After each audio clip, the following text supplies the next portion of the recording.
Podcast Parábolas de Jesus, Episódio 2, O Bom Samaritano. Lucas capítulo 10, versículo de número 26. E eis que um certo homem, mestre da lei, se levantou com o intuito de pôr Jesus à prova e disse-lhe: Mestre, que farei para herdar a vida eterna? Então Jesus lhe perguntou: Que está escrito na lei? Como interpretas? A isto ele respondeu: Amarás o Senhor teu Deus de todo o teu coração, de toda a tua alma, de todas as tuas forças e de todo o teu entendimento. E amarás o teu próximo como a ti mesmo. Então Jesus lhe disse: Respondeste corretamente. Faze isto e viverás. Ele, porém, querendo justificar-se, perguntou a Jesus: Quem é o meu próximo? Um mestre da lei que se levantou com a má intenção de pôr Jesus à prova. Jesus responde que para herdar a vida eterna e viver, deve obedecer ao mandamento de amar a Deus, ao próximo e a si mesmo. Os mandamentos são apenas um, e como disse o apóstolo João, se alguém disser ama a Deus e odiar a seu irmão, é mentiroso, pois aquele que não ama seu irmão, a quem vê, não pode amar a Deus, a quem não vê. É impossível dizer que ama a Deus e ser indiferente com a dor do meu próximo. O mestre da lei tenta justificar-se perguntando: Quem é o meu próximo? A quem devo amar? A quem devo ajudar? Meu parente? Da minha raça? Da minha religião? Da minha igreja? Do meu partido político? Do meu time? Da minha classe social? Quem é o meu próximo a quem devo amar? O mestre da lei procurava amar a Deus, conhecendo a lei, mas desconhecendo como amar ao próximo, ou quem era o seu próximo. Jesus prosseguiu respondendo a ele com uma parábola, em Lucas capítulo de número 10, versículo 30. Certo homem descia de Jerusalém para Jericó e veio a cair em mãos de salteadores, os quais, depois de tudo lhe roubarem e lhe causarem muitos ferimentos, retiraram-se, deixando-o semi-morto. Casualmente descia um sacerdote por aquele mesmo caminho e, vendo-o, passou de largo. Semelhantemente, um levita descia por aquele lugar e, vendo-o, também passou de largo. Certo samaritano, que seguia o seu caminho, passou-lhe perto e, vendo, compadeceu-se dele. Chegando-se, pensou-lhe os ferimentos, aplicando-lhes óleo e vinho, e colocando sobre o seu próprio animal, levou-o para uma hospedaria e tratou dele. No dia seguinte, tirou 2 denários e os entregou ao hospedeiro, dizendo: Cuida deste homem, e, se alguma coisa gastarem a mais, eu te indenizarei quando voltar. Personagens desta parábola: primeiro, salteadores, ladrões. Segundo, certo homem, agredido pelos salteadores. Jesus utilizou uma cena muito real em sua época, uma viagem de Jerusalém a Jericó. A distância entre Jerusalém e Jericó é de aproximadamente 27 quilômetros. Porém, este percurso apresenta um declive acentuado de cerca de 1.200 metros. Tive o privilégio de estar nessa estrada, e ela passa por terrenos acidentados e montanhosos. No tempo de Jesus, era considerado perigoso viajar por esse caminho. Havia muitos rochedos e buracos, e os criminosos se aproveitavam das dificuldades geográficas do local para fugirem e se esconderem. Quando um bando de ladrões atacava uma pessoa, dificilmente ela conseguia escapar. Foi isso que aconteceu com o homem da parábola. Terceiro personagem, sacerdote do templo, que representava a lei. Quarto personagem, levita, trabalhava na casa de Deus, representava a religião. Ambos desses personagens estavam voltando do trabalho no templo, com certeza para suas casas, de Jerusalém para Jericó. Eles eram responsáveis por ajudar o próximo, mas ambos passaram de largo. Quando a figura do sacerdote desponta na parábola, Inicialmente parece ser uma indicação de esperança. Naturalmente, esperava-se que um homem considerado santo ajudasse o coitado que estava ferido, mas ele passou direto. Preferiu seguir pelo lado oposto. Para ele, quanto mais longe, melhor. Não havia nenhuma justificativa para o comportamento daquele homem. É verdade que a lei lhe proibia de tocar num cadáver. Se isso acontecesse, ele se tornaria cerimonialmente impuro. Mas o homem não estava morto. Além disso, o sacerdote não estava indo para o templo, mas para casa. Quando o levita aparece na parábola, ele também não prova ser melhor que o sacerdote. O sacerdote e o levita eram vistos como os mocinhos da história, mas eles estavam muito ocupados com coisas mais importantes, estavam certamente em uma viagem a serviço do templo. Estavam tão preocupados com sua pontualidade e com a preparação de seus rituais religiosos, que esqueceram que o coração da verdadeira religião do cristianismo é o cuidado e o socorro ao ser humano. Disse Jesus em Mateus capítulo 12, versículo 7.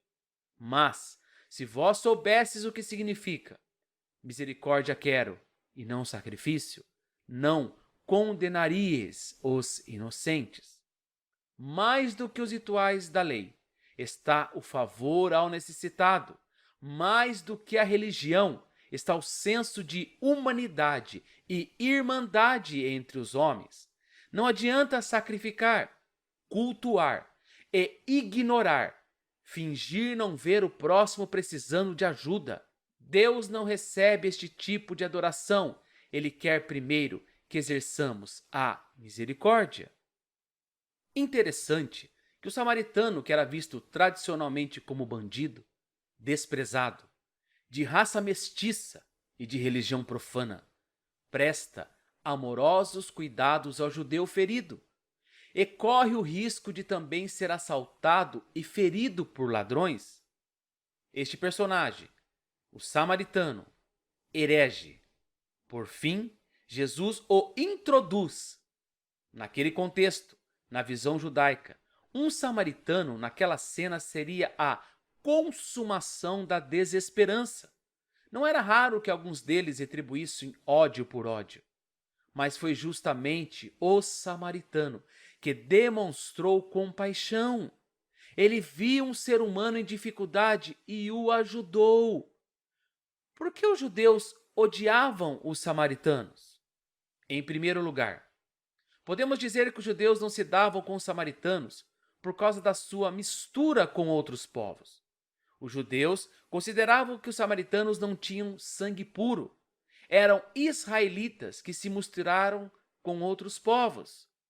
Quando a Síria tomou Samaria, o rei assírio deportou muitos israelitas para outras terras de seu império e também importou pessoas de outros povos, subjugados pela Síria para viver em Samaria.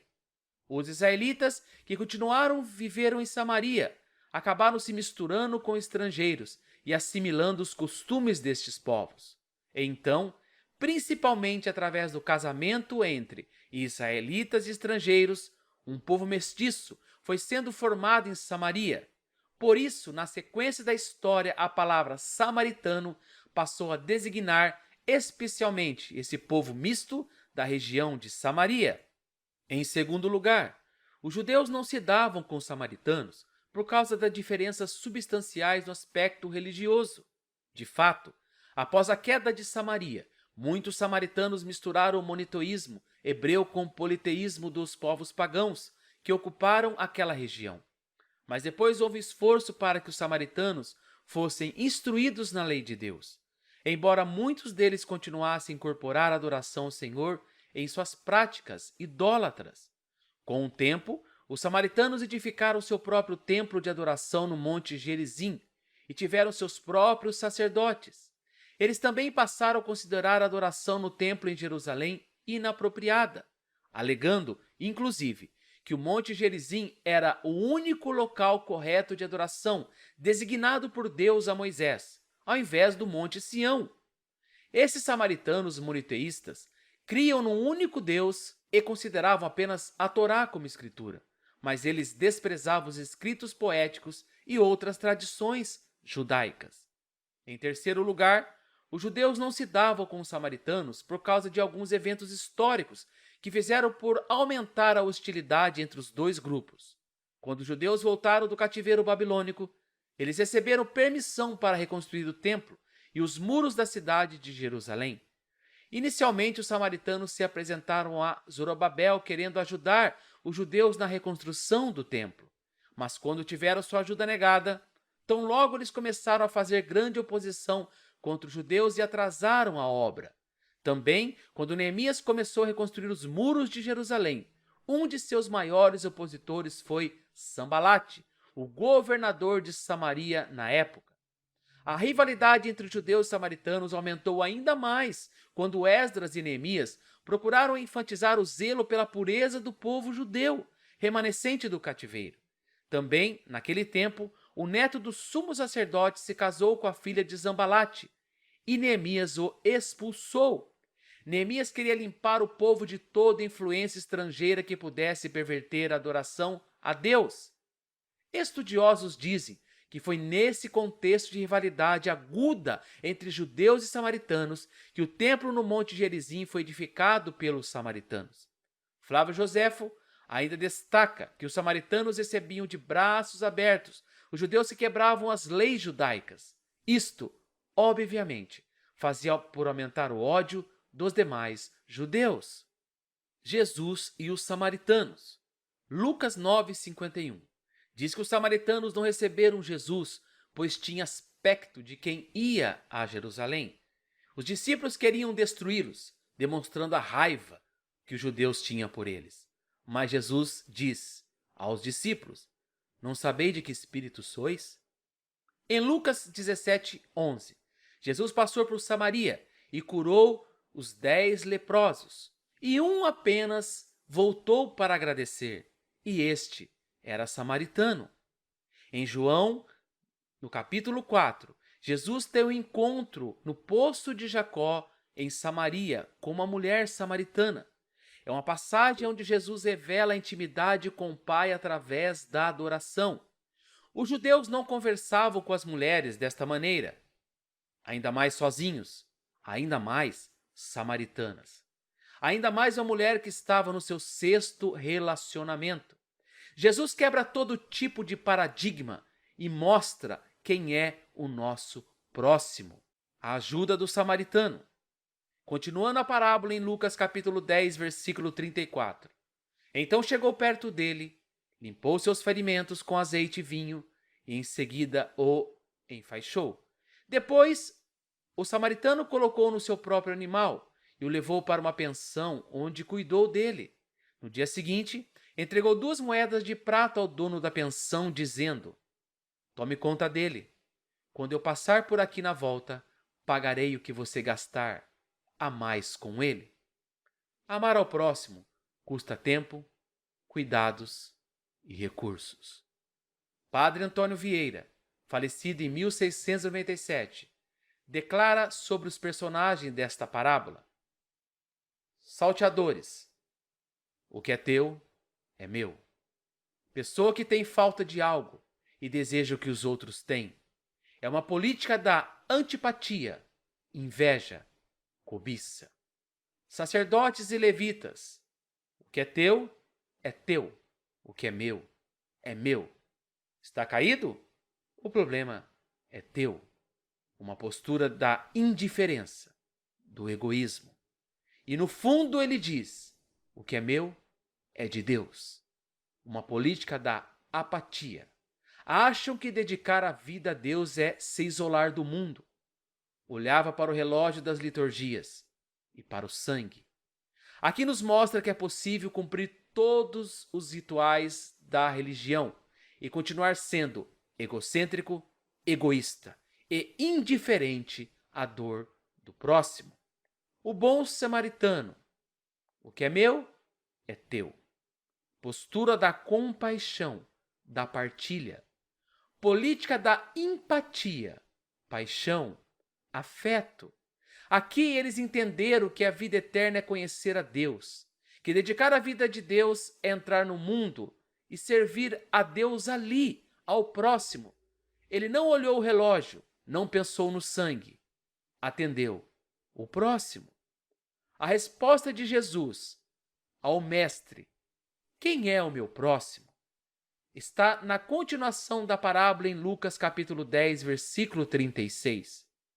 Então Jesus perguntou ao mestre da lei, na sua opinião, qual destes três foi o próximo do homem assaltado? Aquele que o socorreu, respondeu o mestre da lei. E Jesus disse, pois vá e faça a mesma coisa. Na parábola do bom samaritano, Jesus responde que o próximo é todo aquele que necessita de amparo, independentemente de quem seja. Esse próximo, na maioria das vezes, não faz parte do nosso círculo familiar ou do nosso grupo de amigos. Frequentemente, o próximo é um estranho, alguém que não é atraente aos nossos interesses. Talvez, pode ser até que esse próximo seja um inimigo, no caso do samaritano com o judeu. Próximo pode ser alguém fora do nosso grupo, da nossa raça, da nossa classe social, da nossa religião, da nossa igreja ou da nossa família. John Stott diz, segundo essa parábola, dá uma definição de quem seja o próximo. De todas as pessoas improváveis, um samaritano foi quem veio resgatar a vítima dos ladrões. Samaritanos eram odiados pelos judeus, pois estes os consideravam mestiços raciais e religiosos. No entanto, eis ali um samaritano fazendo por um judeu aquilo que nenhum judeu sonharia em fazer a um samaritano. O verdadeiro amor ao próximo é mútuo. Ele define tanto quem é o nosso próximo, a quem devemos servir, quanto o que significa para ele sermos o seu próximo. Embora quase não haja mais samaritanos no mundo hoje, existem muitas pessoas que podemos ser tentados a desprezar e rejeitar. Estou pensando em pessoas de outra raça, cor ou cultura, homossexuais que são vítimas de homofobia, ou pessoas de outra fé, tais como os muçulmanos. As parábolas de Jesus nos desafia a superar todos os preconceitos raciais, sociais, sexuais e religiosos. Não estou sugerindo que comprometamos nossa moral e nossas crenças cristãs, mas que não permitamos que elas nos impeçam de praticar um amor ativo pelo nosso próximo. Isso é o que vá e faça o mesmo irá significar para todos nós. O que nos impede de amar o próximo? A lei, regras e mandamentos de homens, a qual nos diz Paulo, não servem para nada. A religiosidade, o preconceito religioso, racial, social e sexual, o amor demasiado por nós mesmos, o egoísmo, o amor ao dinheiro, a avareza, mesquinhez e a ingratidão a Deus. Como ele mesmo diz, sede misericordiosos, como eu sou misericordioso com vocês. Todos passaram por nós e nos abandonaram, mas aquele de quem éramos inimigos parou, nos limpou, nos curou, pagou por nós um preço e avisou que voltaria. Jesus nos amou sem merecermos. Que possamos fazer o mesmo com o nosso próximo. Deus abençoe. Até o próximo episódio.